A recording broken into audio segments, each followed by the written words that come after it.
Okay.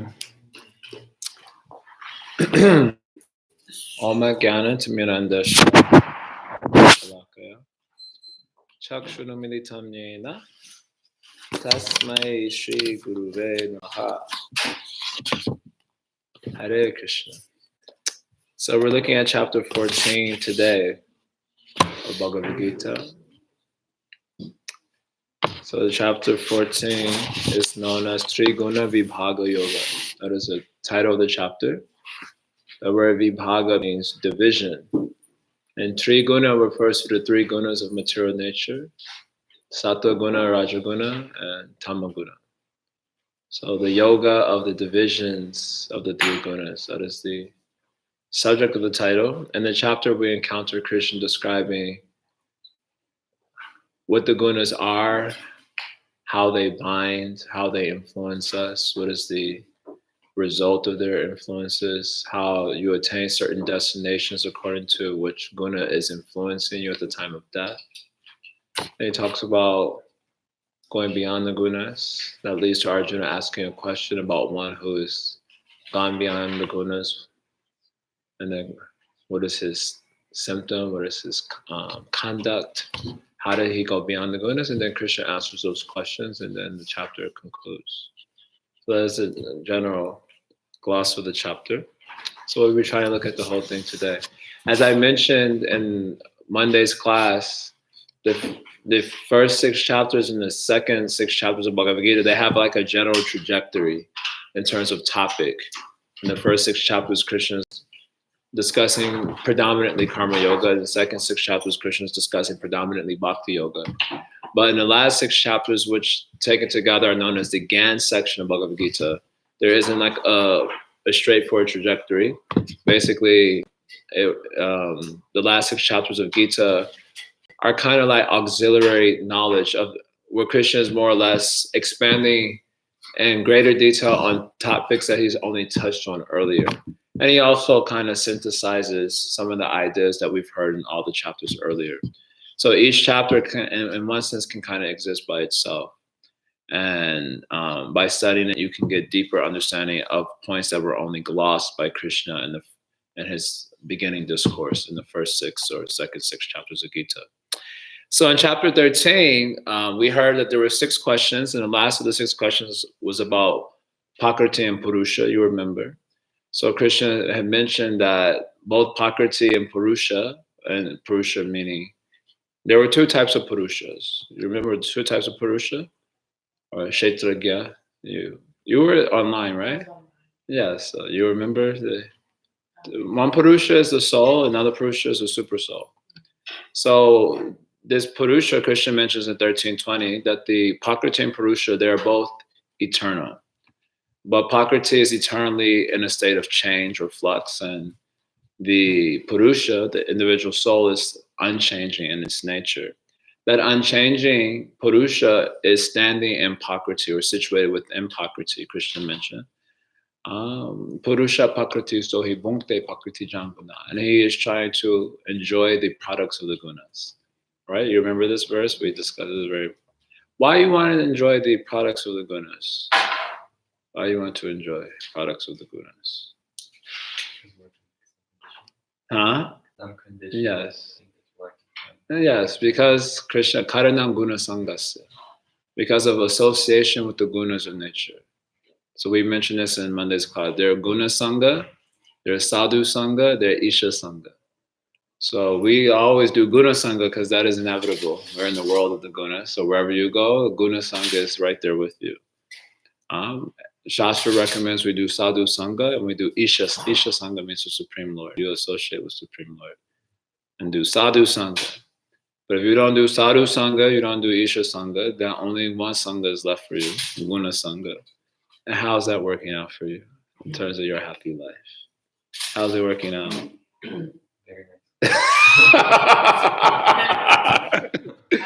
It hasn't worked out too well, right? It's not for any of us. Karanam Guna Sangasya, Sarasa Yoni Jamasu. So Krishna says, because it is Guna Sangha, Sarasa Yoni Jamasu, that we take birth in different yonis. Yonis means like wombs of different species. And Prabhupada's translation, thus we meet with good and evil in different species of life. So that little section kind of becomes the springboard for this chapter 14, how the jivas come to associate with the gunas of nature and how the gunas bind and so on. Okay? So these are the kind of a loose connection between the two chapters. So you probably want to get a notebook or a pen out, ask questions. You'll have to read the section and find the answers for yourself. I'll not. This with the spirit of getting people to engage with the Bhagavad Gita a little bit more closely, like to ensure that some reading of the Gita is actually happening. I'm just giving a gloss to the chapter sections and then having people read. You can work together. So in the first two verses, Krishna glorifies the knowledge he's going to speak in this chapter. In the first two verses. In the first verse, he even says that this knowledge is and the first he says this knowledge is parambuya pravakshami gananam ganam uttama. He calls it as gana uttama. This is like the greatest knowledge, superlative knowledge that I'm speaking. And I'm speaking it to you again, because I've touched on it earlier in the chapter. The sages, by knowing this, they attain the supreme destination, param siddhamitogata, when leaving this world. And then in verse 2, he goes on to give another glorification of this knowledge. So there's one question I have is, how does Krishna glorify this knowledge? So you write this question down, you have to answer. I could write it down myself, but I didn't do that, so now you have to do it. Also, in the first two verses, Krishna is glorifying the knowledge. So how does he glorify this knowledge? You will give answer. Then in verse 3 and 4, Krishna begins his discussion. How does a jiva come to become associated with Prakriti? So giving a sort of, Krishna gives a visual of this. He compares nature to a woman's womb. And he compares himself to the seed-giving father. So Krishna, Super Soul, he injects the conscious living entities into the womb of material nature, which he refers to as the Mahat Brahma, the great Brahman. And after being injected into the womb of material nature, then that material nature generates bodies for those jivas. So just, as above, so below. So in this terrestrial world, that's what goes on. The man gives the seed of life, and the woman's body produces the body of the individual, the species. The father, so the man is considered seed-giving father. Woman gives the body. The father is the source of biological life, I like to say it like this, and the mother is the source of the biological bodies. So in previous and especially in religious cultures, the child used to be considered the man's child for this reason. Now it's shifted. In our modern culture, it's considered woman's child because she carries the baby. But in previous culture, they used to think it was the man's child. Anyway, this is it's both people's child, but it just starts with how culture goes, because it was believed that the man is giving the life. He's giving the seed of life, and the woman's body is giving the biological form of the entity. So Krishna is saying a similar thing. He's giving the conscious jivas. He's injecting the jivas into the womb of nature, and then nature is giving the body like this. As an aside, the huge abortion topic is there. And are you pro-life, pro-choice? And I always find it so petty how this argument is going on. It's like, well, on my side, my body, my choice is there. But I was like, doesn't it take two people to make a baby? Anyway, I want to get political here, but maybe I'm a little naive, but I thought it takes two people to make a baby. But because one has to carry the baby, that is okay. But another person's made a big contribution also. Yeah, I love the time he's no longer around. Yes. So this is how it gets complicated. So that is another problem, because they don't follow Dharma culture. So Dharma culture means you get married and take responsibility. So now everyone wants free love. So you have to have the free consequences also, such a concept. Because it's irresponsible life. The man is irresponsible. He's practically like a dog or a monkey. If you go to Vrindavan, you see the monkeys. They just rape and walk off. So the modern man is like this also. He's just raping and walking away, practically. I've even noticed in like superhero movies, the superhero, he like saves the girl from the criminal, and then he hooks up with the girl and then flies away. So like, I don't know, that's concept. There's something wrong here. You also not taking responsibility. uh, if you don't want to take responsibility, why you still that kiss? I have this image of like Spider-Man, like coming down, and MJ is the kid. She like removes the mask, and he gets a little kiss from MJ, and but he's like, but I can't be with you. I'm like, why you still that kiss then? If you ain't gonna take responsibility. So also the women today, they're also not trained. They also want freedom, free love also. So they're also responsible. Basically, everyone's like children coming together, but children in adult bodies, so having very scary results.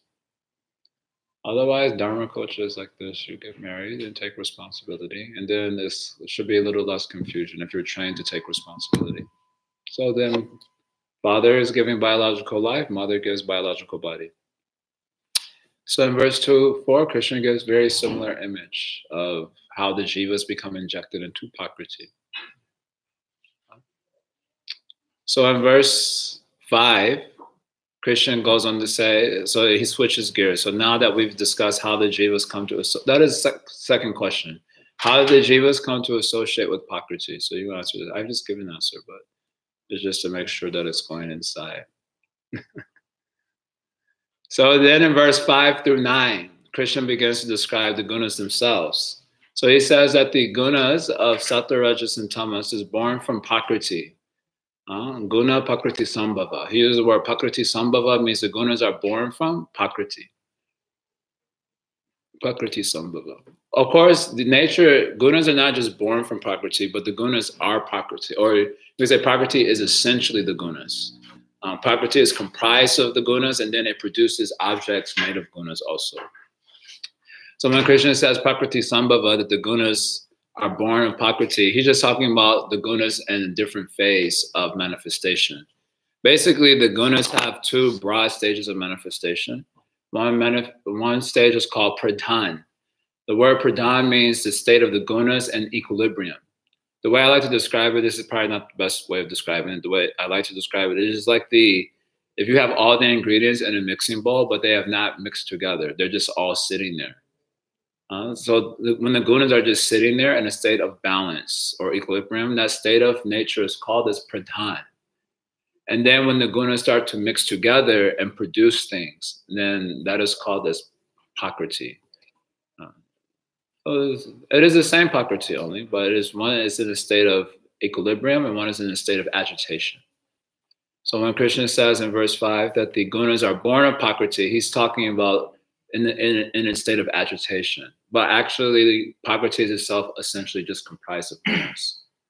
Understand?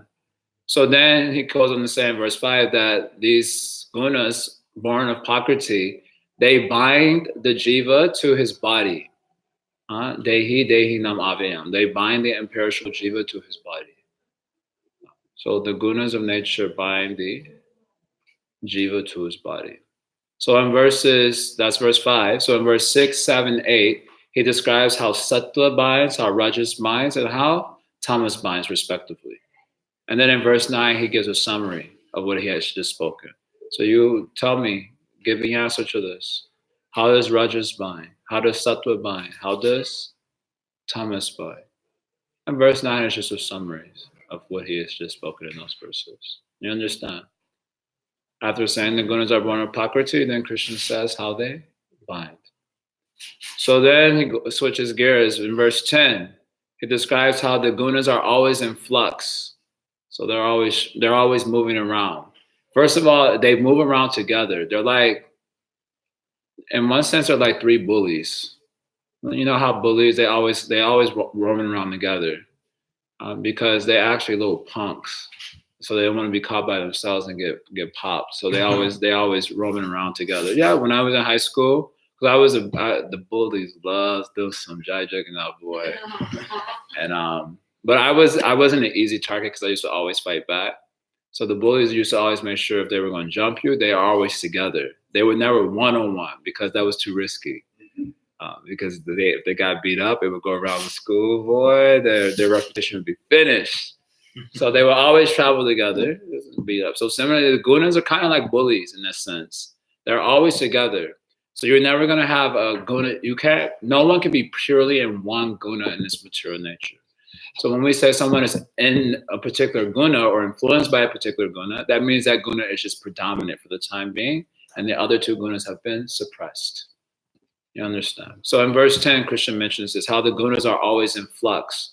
But the guna that takes predominance at a particular time depends on your karma, specifically your parabdha karma. This word parabdha karma means the karma for which you are suffering right now in the form of the body that you have, in the form of the psychology you have. And it also refers to the things that are just about to happen to you in this life. This is called as parabdha karma. So why a particular guna is affecting you at a particular time is because of your parabdha karma. So sometimes you see this. Sometimes after you see how the effects of the gunas, then you understand this. But sometimes you wake up and you just feel like, what's the point of life? You ever had those moments where you like slept too hard, slept 10 hours, 10 and a half hours, 11 hours. You get up and you're just like,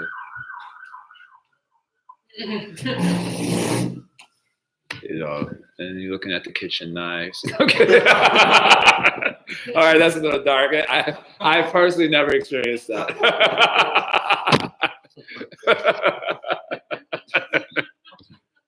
I have never experienced that. That was just a joke.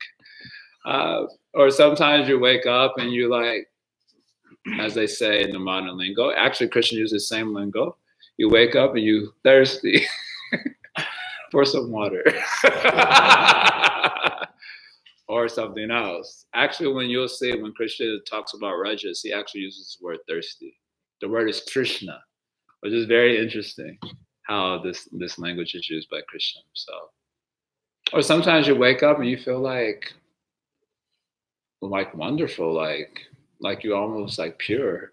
and so how is this happening? Because of the influence of the different gunas one guna is taking predominance, suppressing the other two, and then another one rises to predominance, suppressing the other two. In this way, the influence is there. So that is verse 10. Krishna mentions this point, how the gunas are always, you can say, vying for supremacy, one guna taking over the other one. And this is happening constantly.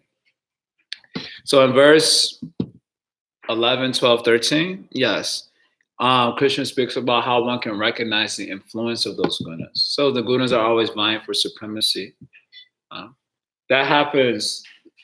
Not only does it happen, now when Krishna's analyzing this topic, he's mostly looking at it in terms of its psychological impact. And that's why I'm kind of surprised people have not done more kind of like study with the gunas in psychology, because it's like very useful, it's a very useful schema of trying to understand human psychology. There's a certain simplicity to it, but simplicity doesn't mean lacking profundity. It's still very profound, even though simple. And Krishna's analysis of the gunas in the Gita is mostly in terms of its psychological impact. But this is also happening in terms of the environmental impact. It's happening in terms of political impact. Why certain, political parties suddenly rise to prominence, and others, even though they seem to have better ideas, just get suppressed. That's because a certain guna is dominant at a particular time. So that things that are congruent with that particular guna, they rise to prominence, and other things are. For example, you'll read this in the Bhagavad Purana, Srimad Bhagavatam, where one of the avatars, Varaha, is fighting with one Rakshasa demon, Hiranyaksha. And then Lord Varaha's kind of like fighting with him and kind of like messing around. And Lord Brahma's like, it's getting dark. You need to kill him before it gets dark, because if it gets dark, then the influence of that guna the influence of that time will empower those with a particular guna. So if it gets dark, it is very supportive for tamasic people who are in the tamagun, dark guna. So then they get power from the dark time. So the gunas affect the times of the day, They're affecting the food. They're affecting political parties. They're affecting, of course, your psychology, which is what Christian focuses on in Bhagavad Gita. Everything. So how to recognize the influence of a particular guna, that is mentioned in verses 11 through 13. So that is a question also. You right question. Why does a certain guna question? I have two questions here. Why does a certain guna take prominence in one's mind? Because we're discussing in terms of its psychological impact. So why does a certain guna take prominence in one's mind? And the other question is, from looking at verses 11 through 13, how can I recognize which guna is influencing me? Like, how can I recognize when sattva is influencing, or when rajas is influencing, when tamas is influencing? Right. Well, yeah, how do I recognize the influence of these different gunas? So you have to look at verses 11 through 13 to get answer to that. Then Krishna goes on to say, so if you're under the influence of a certain guna, then that means you will work in a particular way that's congruent with that guna, right? So if you're in sattva, if sattva is influencing, you will work in sattva. And that work will produce a certain result. And the result will also be sattva. So in verses 16 and 17, Krishna mentions the result of work. Oh, actually, I skipped a verse, right? 14, 15. Yes? I wrote 14, 15. Yeah, yeah, 14, 15. So if you're under the influence of a certain guna, then when you die, then you'll get a destination congruent with the guna that was influencing you, right? Krishna has also said this earlier in Bhagavad Gita in a different way. Yam yam vapi smanam bhavam tayan jante kalevaram tam tam evekta kontaya sarata bhava bhavita. Where Krishna says, whatever nature you remember at the time of death, then that state you will attain without fail. Now, the type of nature you'll remember, especially in conventional life, it means like minus yoga life, minus devotion, will be influenced by the guna that you're working under. So if you're under a particular guna, then at the time of death, you're going to be also in that guna, and then you'll think of something congruent with that guna, and that will determine your destination, which will be something in a similar guna. Understand? So if you are influenced by sattva, then you will die in sattva guna, and then you will attain a sattvic destination. That's the idea. If you are influenced by rajas, then you die in rajas, then you will attain a rajasic destination. And if you die in tamas, or if you're influenced by tamas and then you die in tamas, then you'll attain a tamasic destination. So in verse 14 and 15, Krishna mentions the destinations attained by the gunas. So what are those destinations? You can give an answer. Yes. You mean like you attain that destination, like that becomes part of your karma in the next lifetime? And is it something you're stuck with, or is it just... No, and don't worry about being stuck with anything in the world of gunas. Everything's always in flux, so you won't be stuck with anything. Such as the nature of the place. But it means that the gunas, like I said, are Krishna's focus is on the psychological impact, but it affects everything. So you can have environments in the gunas. For example, when you go to the ghetto, you know which guna is working over there, you know, and you can feel it. It's like when you drive into like a really bad area, you can feel it energetically. Like you can feel your mind go down, you can feel your energy levels go down. And when you're in a place that's sattvic in nature, it's like super clean and the scent is natural, and then you feel nearly uplifted. So just like that, there are also planets that are predominated by certain gunas. So there are sattvic planets. They're in the material world. They're generally in Vedic literature, they're called as Swarga or heaven, heavenly region or higher than that. They're sattvic planets. And then you have rajasic planets, and then you have tamasic planets. And so if you die in a certain guna, you can attain planets congruent with the guna that you that's predominating at the time of your death. So if you die in sattva, you can attain the world of sattvic. You can attain these sattvic planets, Swarga and beyond, Mahaloka, Tapaloka, Janaloka. The different planets are there. If you die in rajas, then you attain this middle planetary system, which can include the Earth planet. If you die in tamas, then you attain tamasic planets below the Earth. Even hell also is a type of tamasic planet. So is answering the question. But I mean, you're saying it's more about like the psychology, the influence of the guna. Yeah, well, Krishna's focus is predominantly on terms of his psychological influence, but that leads to results. So if you're again, if your mind is in sattva, then you'll work in sattva. You'll be influenced by sattva. If you die, you might die also in sattva. So then you get a sattvic destination. That's all Krishna is saying here. Everything will be congruent. It's not like if you have a sattvic mind, you're going to attain a rajasic planet or situation. You'll attain a situation congruent with the guna that's predominating. Which guna are we in? I don't know. I mean, The earth. Rajas. Rajas. So the Earth planet is generally considered rajasic. The middle planetary system is rajasic. So therefore, you can see entities here are very much attached to work. As you'll see, that's how Rajas minds have to do something. Work. One question about like Swarga Loka, because it's always like if you develop stuff from you typically go there. But if you see the activities of what they're doing there, it's not very like something. No, Rajasic, like sporting and drinking lots. No, they're enjoying life, but for them, that enjoyment is not. It is the result of a life lived virtuously. So you want to enjoy. So our principle, when we try to enjoy our Earth planet in Kali Yuga, we just think you just take, we don't want to follow any rules for enjoyment. So we just try to gratify our sense without following proper conduct. So you get the result of that also in the form of our life, the frustrations that we deal with and so on. Follow pious life, then you can go to Swarga Loka, and that's a place for enjoyment, actually. There's a place for enjoying the fruit of a life lived virtuously or responsibly, a life of piety. And you go there and enjoy. And that is, now it's the material world, so there's always the mixture of the gunas. So it's not like it's perfectly sattvic. It just means, again, sattva is predominating there for the most part. Of course, Swarga Loka is they got a little bit more rajas. But if you go, there are planets above Swarga Loka also. These are the planets of like sages and the Naistik brahmacharis and sannyasis, and then finally the planet of Lord Brahma.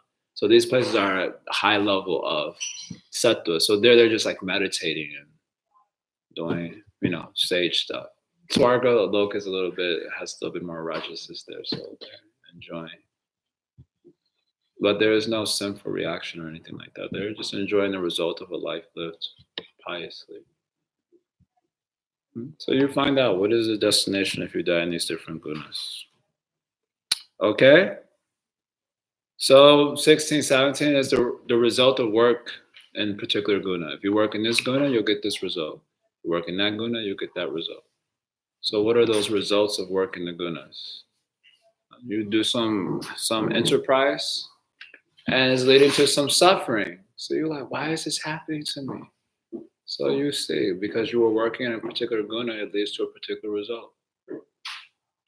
That's what most people don't know. They think if they just do something, they're just entitled to a certain experience. The modern culture, this entitlement thing is so predominant. We just feel entitled to everything. But actually, you get the result of your work. If you work in a certain guna, then the result you'll get will be congruent with the guna of your work. So what are the results of those gunas that I just mentioned? Verse 18 kind of resembles verse 14 and 15, because Krishna is talking about kind of the destination of persons who die in certain gunas. But in one commentary I heard that the verse 18 is talking about lifestyle in a certain guna. So the idea is that if you were dying in a certain guna, you must have had a lifestyle that was predominantly in a particular guna. So verse 18 is zooming in on that lifestyle that led to being dominated by a certain guna at death, which then leads to a certain destination. So you can look at that. What is a lifestyle of one in Rajas, Tamas, Sattva? It is mentioned in verse 18. Okay? So that's Krishna's gloss with the guna topic. Then he concludes, 1920, he talks about going beyond the gunas. So what does it mean to go beyond the gunas? Or what is the result of one who's gone beyond the gunas? That is mentioned in verse 18, 19. What is the result of one who has gone beyond the gunas? Verse 21, Arjuna asks a question. He wants to know, this question very much resembles Krishna's question in Arjuna's question in chapter 2, verse 54. Arjuna asked a similar question. Here, Arjuna's question is, what is the symptom of one who is transcended the gunas? What is the conduct of one who is transcended the gunas? That's question 2. And how did such a person transcend the gunas? So he asked 3 questions. Symptom of one who is transcended the gunas, the conduct. Symptom is inside, so you cannot always know. So he also asked about the conduct of one who is transcended. By conduct, you may get some indication. And then in his 3rd question, how did such a person transcend the gunas? So in verse 22 through 25, Krishna answers the first 2 questions concerning the symptom and the conduct. And in verse 27, in verse 26, Krishna answers the 3rd question. How did he transcend the gunas?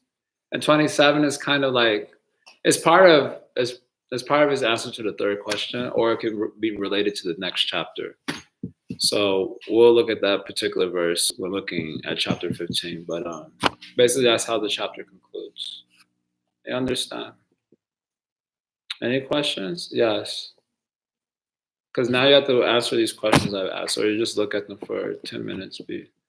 See if you can read the chapter. It would take like 7 minutes. The chapter is very short. Yes. If someone if someone's not had a great life in terms of being born in such a, and that individual takes birth in a household that doesn't necessarily teach the right things, or like the child sees that that stealing is right, or he sees that in the neighborhood there are people being killed, and he eventually thinks that that's okay, and he does the same thing. Yes. So being born in a certain kind of household Yes. is, of course, a result of the past. Yes. How, I mean, it's only going down. And how does that person come out of such a situation? Because it's just you're in that. Like Yeah, even I would think it's okay to do that. Yeah. If it was me. So Right. If I've done something wrong, do I have a choice of choosing a better Of course. household? Oh. Like, you know what I mean? So yeah. Or is it all the result of? Yes. So everyone, the question is like this: you take due to some karma, basically bad karma, you take birth in a household of tamasic people, let's say rajasic and tamasic people. So from the very beginning of your life, you learn that killing is okay, stealing is okay, or it's not really a problem. Everyone around me is doing that. I've been also taught these are the values. And so you just kind of grow up thinking that's right. And so you follow that particular life. And from following such a life, you go down and then you suffer perpetually. So the question is it a way out of this? And does the person have a choice to? Now, the soul always has a choice to come out of any situation. Ultimately, the best choice that can be made by the soul at any point in time is coming out of the material world. The soul can make that choice. But the problem is that he needs the knowledge to do that. So without the awareness, because you only will desire, you basically desire according to your knowledge or lack thereof. So knowledge is the fundamental base. So if you don't get the knowledge, then that is your lot.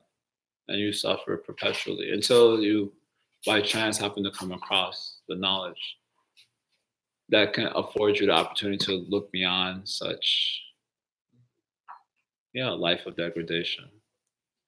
So it is very sad, actually. So you can go, like, even now here in the States, all over the world, here in the States also, there are some ghettos. People are born and die there. It's just like completely degraded, and you can't get out of it even if they wanted to. And so such is the material world, actually.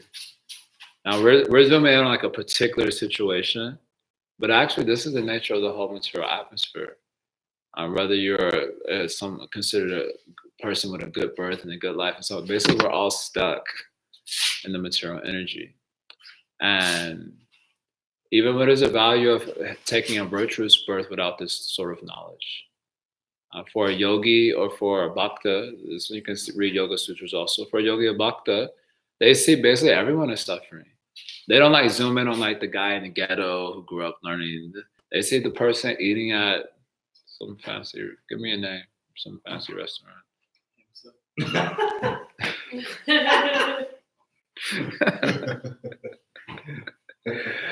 I was thinking a little bit fancier than that, where you have to like pay like $100 for some baklava or something, you know, some caviar. Have a reservation 6 months.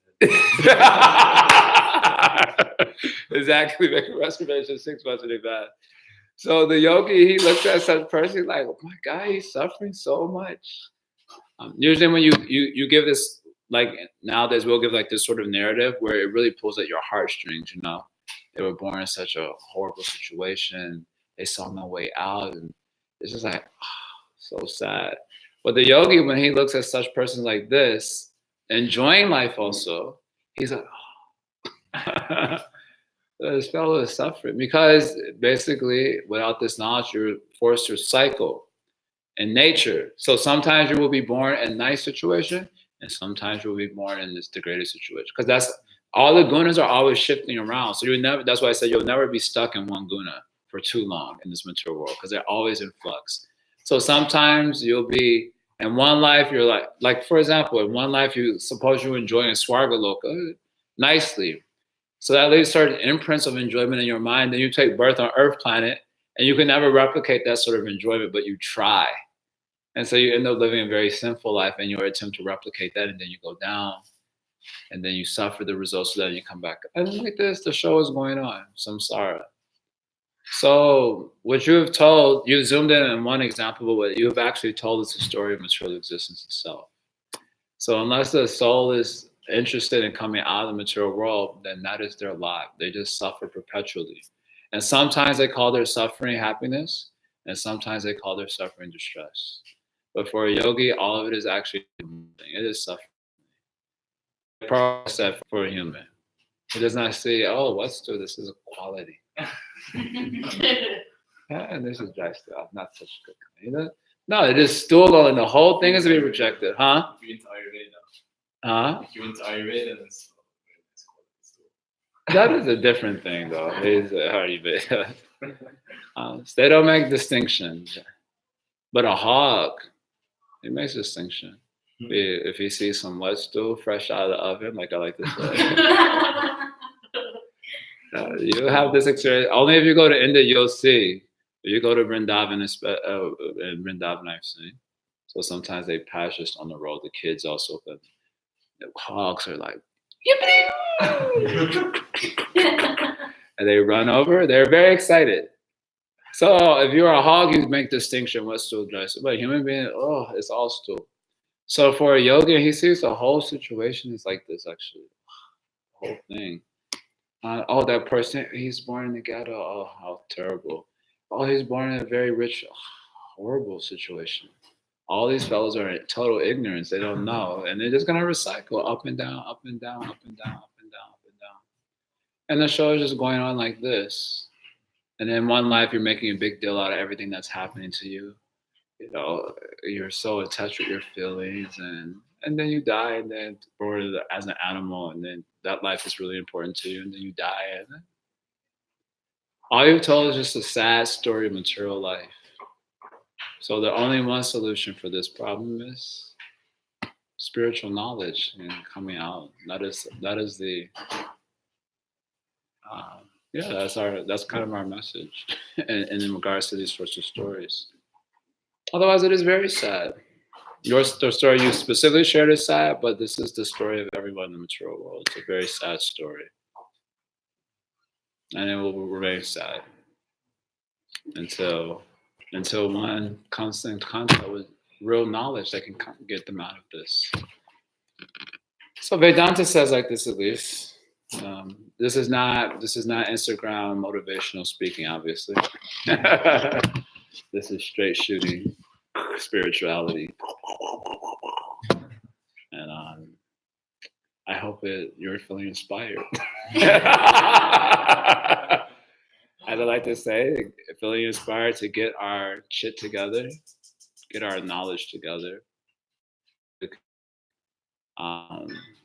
write another chapter of our existence that doesn't end in total sadness, which is what we've been doing hitherto. and probably doing even right now, so, unless we're taking our spiritual life seriously. Finally, any story that ends in death is a sad story, isn't it? Imagine you got everything you wanted in life and then you die after all that hard work. It's a sad story, isn't it? Suppose you watch this. I don't know how this is a funny image in my head, but suppose you watch this movie from like one of those rags to riches story, and finally, the girl or the guy, he's born into poverty, but he ends up going to Harvard University and becomes the first, neuroscience to have this amazing breakthrough.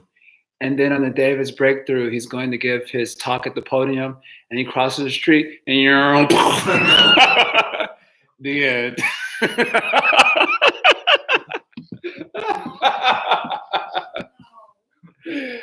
It's a sad story, huh?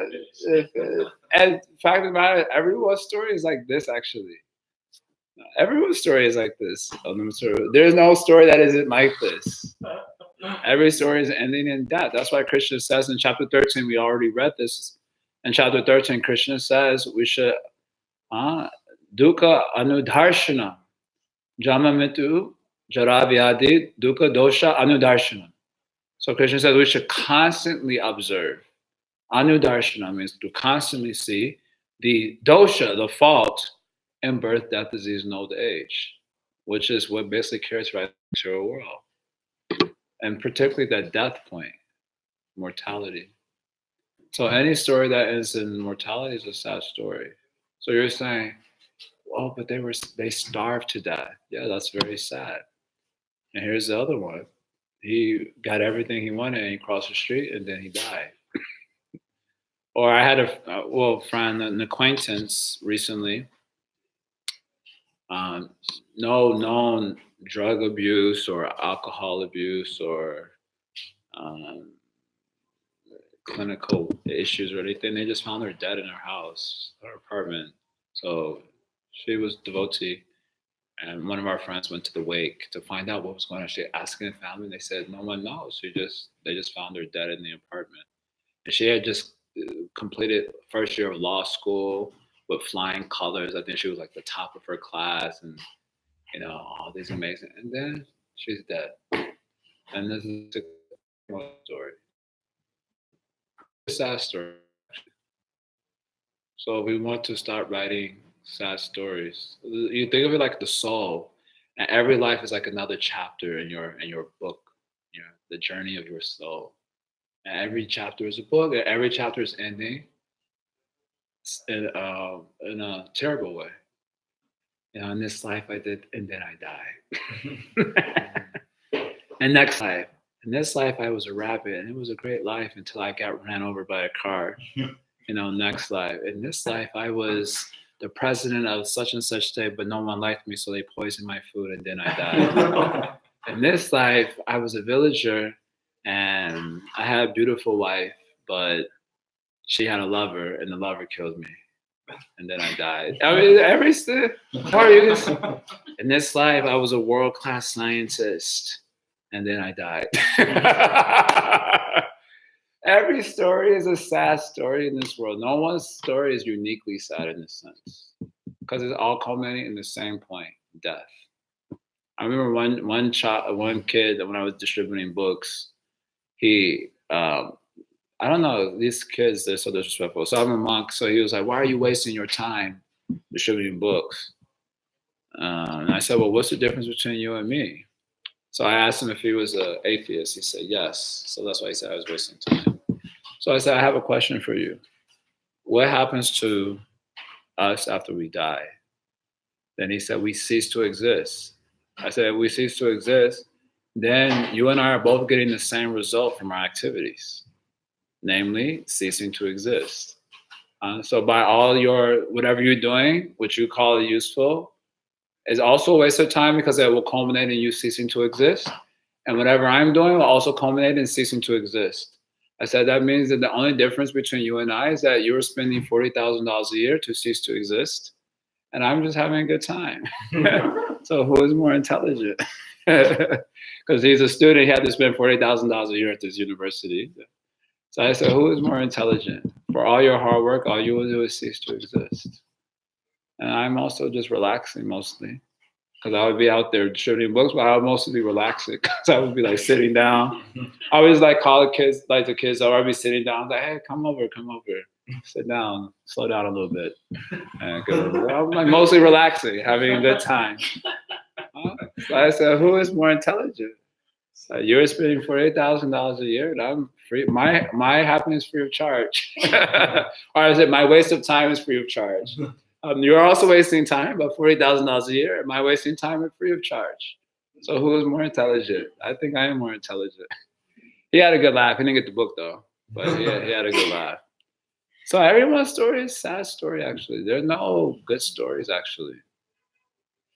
But the karmas that we create with each life do result into the next life. Or Yes. Like a mother having 2 kids. Yes. Same genetics, same everything, but still so different. Yes. Personality. Yes.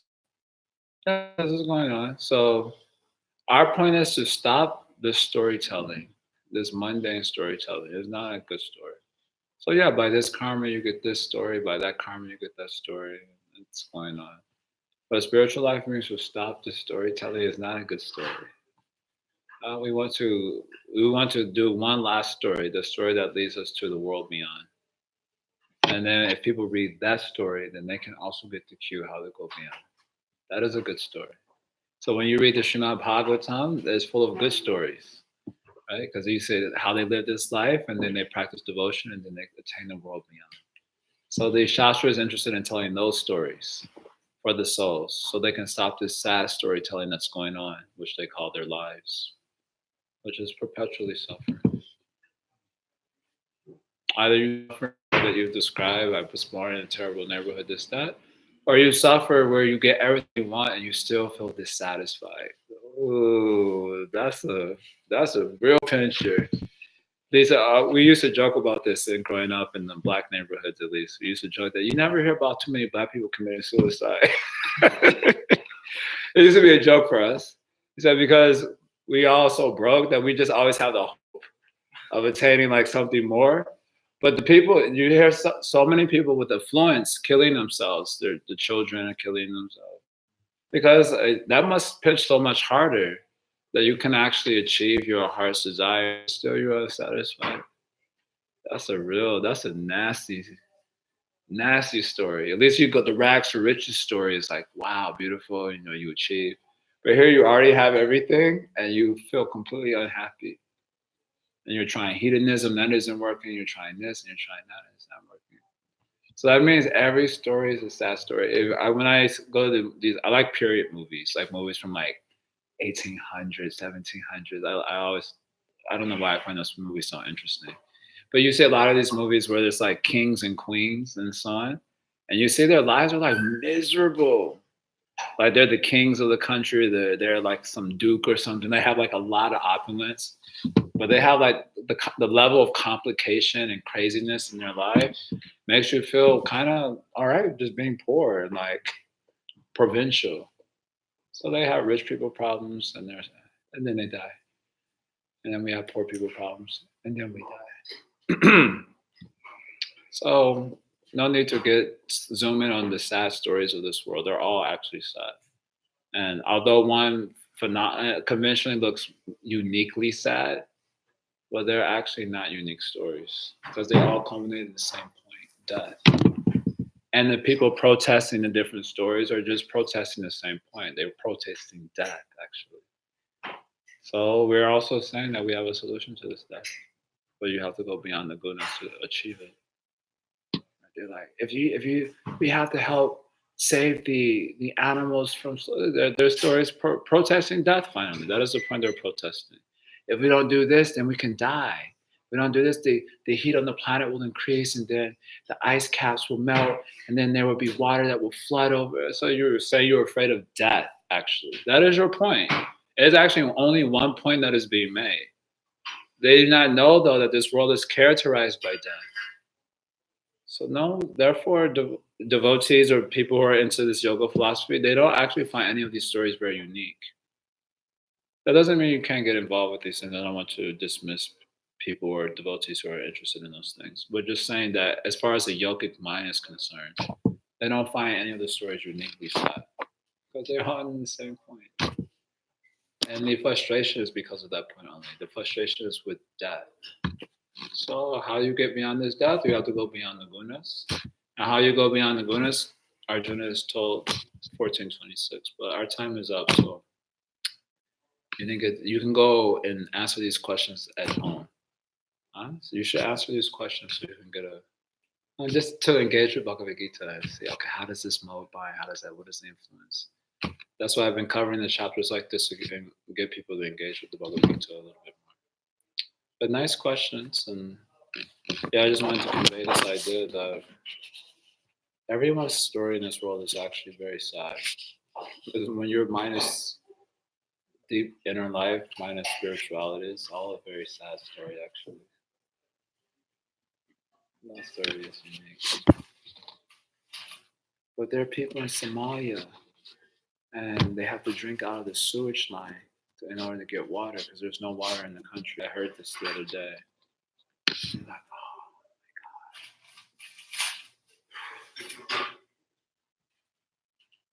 my God. And then you walking past the store, it's got this new Brownie Deluxe vegan ice cream. You're like, wow. And all of a sudden, that Somalia point just vanishes.